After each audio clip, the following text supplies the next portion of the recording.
मुझसे जुड़े रहने के लिए मेरे चैनल को सब्सक्राइब करना ना भूलें। आउट ऑफ, इसका प्रयोग दो तरह की सिचुएशंस में होता है। देखिए, पहला है बाहर निकलना या जगह को छोड़ना, टू गो आउट और टू लीव अ प्लेस। और दूसरा है इतनी संख्या में से, out of certain numbers. Example है, मैं अपने घर से बाहर निकल रहा हूं, I am getting out of my home. घर से बाहर, आउट ऑफ माई होम।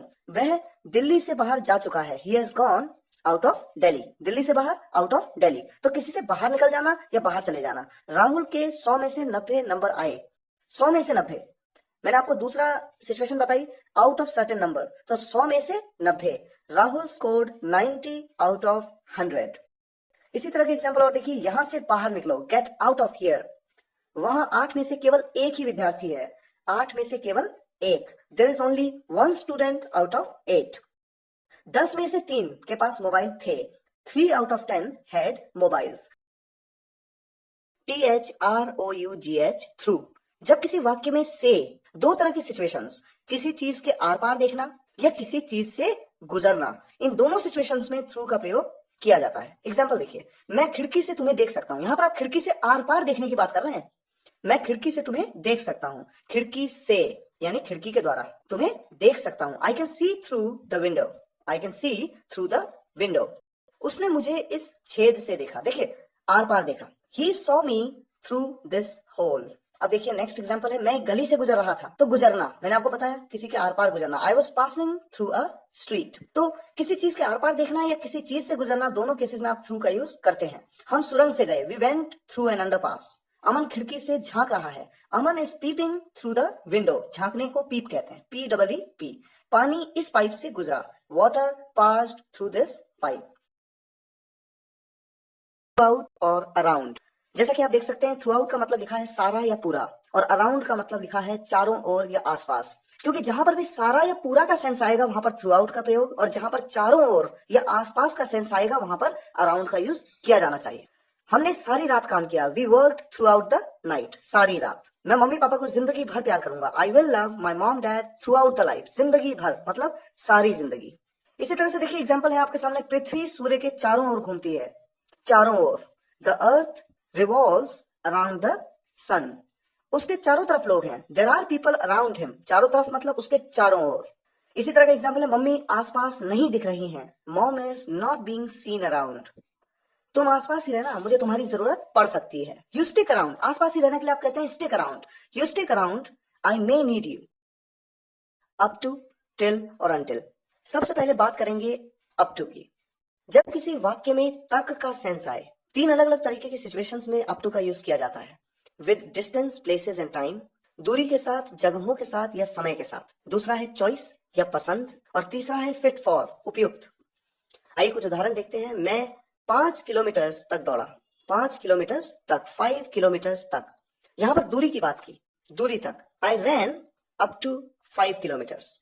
वो देहरादून तक गया, देहरादून एक जगह है, जगह तक। वो देहरादून तक गया, he went up to Dehradun. उसने 3 बजे तक टीवी देखी, he watched television up to 3 o'clock। अगर सुबह के 3 बजे तो 3 AM, और शाम के 3 बजे तो 3 PM। इसी तरह से देखिए एग्जाम्पल है, मैं 2009 तक वहां था, I was there up to 2009। मैं जनवरी तक वहां था, I was there up to January. मैं सोमवार तक यहाँ हूं, I am here up to Monday. इन तीनों ही वाक्यों में समय की बात हुई, 2009, जनवरी और मंडे।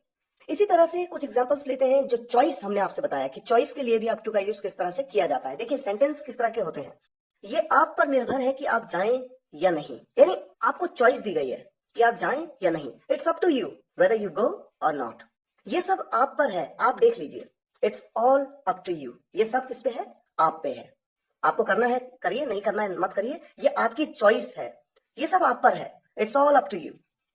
इसी तरह से देखिए कुछ और सेंटेंसेस, वो इस जॉब के लायक नहीं है। यहां पर हम बात कर रहे हैं फिट फॉर, उपयुक्तता की। वो इस जॉब के लायक नहीं है, he is not up to this job. उसका प्रदर्शन आपकी उम्मीद के मुताबिक नहीं है, यानी आप जैसी उम्मीद उससे लगा रहे थे उस हिसाब से उतना फिट नहीं है उसका performance. His performance is not up to your expectations. इसी तरह से टिल और अनटिल का प्रयोग समय के साथ तक वाले वाक्यों में किया जाता है। जब समय के साथ तक का सेंस आता है तो टिल और अनटिल का यूज भी किया जा सकता है। देखिए किस तरह से, मैं 2009 तक वहां था। I was there until 2009। आप अंटिल या टिल दोनों में से किसी का भी यूज कर सकते हैं। I was there until 2009, I was there till 2009। मैं जनवरी तक वहां था। I was there till January. मैं सोमवार तक यहाँ हूं। I am here till Monday. मैं 2013 तक दिल्ली रहा। I lived in Delhi till 2013। समय की बात हुई, टिल 2013। वो 5 बजे तक घर पर था। He was at home till 5। आप 5 कहें या 5 o'clock भी कह सकते हैं। सुबह के 5 बजे तक तो 5 AM, शाम के 5 बजे तक तो 5 PM। उसने 3 बजे तक टीवी देखी। He watch television till 3 PM। VIA, जिसे 2 तरीके से प्रोनाउंस किया जाता है, विया या वाया। किस तरह के वाक्यों में वाया का प्रयोग किया जाता है? जब सेंस हो से या के रास्ते। सेंस के हिसाब से आप देखेंगे। एग्जाम्पल देखिए आपके सामने है। ट्रेन कानपुर के रास्ते दिल्ली जाएगी। किसी जगह के रास्ते या किसी जगह से होते हुए। Train will go to Delhi via Kanpur. वो बिजनौर के रास्ते गया। He travelled via Bijnor. मैंने फोटो ब्लूटूथ से भेजी। I sent pictures via Bluetooth. Bus Kotdwar से होते हुए आती है। बस कम्स वाया कोटद्वार। मैं दुबई के रास्ते मॉरिशस गया। I went to Mauritius via Dubai. उसे ब्लूटूथ से भेज दो। सेंड इट वाया ब्लूटूथ या send that via Bluetooth. Bluetooth के रास्ते भेज दो। तो इस तरह से इस वीडियो लेक्चर में हमने सभी प्रेपोजिशंस के बेसिक कॉन्सेप्ट को समझा है। एडवांस लेवल के कॉन्सेप्ट इन फ्यूचर आएंगे। मैं उन पे वीडियो लेक्चर्स बनाऊंगा और आपको डिटेल में इनके बारे में समझाऊंगा। फिलहाल देखिए, जो सेंटेंसेस शुरुआत में मैंने आपको दिए थे वो सेंटेंसेस एक बार फिर से आपके सामने हैं। और इस बार जो सही ऑप्शन है वो ऑप्शन येलो कलर में है और जो गलत ऑप्शन हैं वो व्हाइट कलर में है। पहले सेंटेंस में pick the mobile off the bed. Mobile को बेड से उठा लो। अगर आपने इस वीडियो लेक्चर को ध्यान से देखा है तो आप ये समझ गए होंगे कि यहाँ पर ऑफ का यूज क्यों किया जाएगा। दूसरे सेंटेंस में he is standing amongst the crowd. तीसरे सेंटेंस में तीनों प्रेपोजिशन फिट हो सकते हैं। सिचुएशन अलग अलग होंगी। आई जंप्ड ऑन द एलिफेंट। मान लीजिए आप छत पे खड़े हैं, टेरेस पे खड़े हैं और नीचे रोड में एलिफेंट चल रहा है और अगर आप उसके ऊपर जंप करते हैं तो चूंकि आप ऊपर से उसके ऊपर जंप कर रहे हैं तो ऐसे केस में आप ऑन का यूज कर सकते हैं। इसी तरह से मान लीजिए कि एलिफेंट खड़ा है और जैसे कि आप हाई जंप में करते हैं कि रस्सी के ऊपर से कूदते हैं बिना रस्सी को छुए हुए, और अगर आप एलिफेंट के ऊपर से कूद जाते हैं बिना एलिफेंट को छुए हुए तो ओवर का आप वहां पर यूज कर सकते हैं। आई जंप्ड ओवर द एलिफेंट। इसी तरह से मान लीजिए कि आप एलिफेंट के सामने खड़े हैं। एलिफेंट की हाइट तो ऊंची होती है, अंडरस्टूड है कि वो आपसे ऊपर है। ऐसे केस में अगर आप उसके ऊपर जंप करते हैं तो वहां पर ऑन टू का यूज आप करेंगे। I jumped on to the elephant.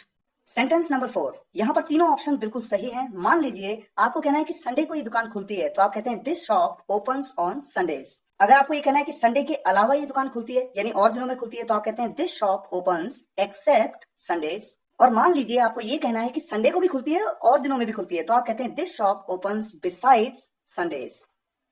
Sentence number 5, I will come home at Holi.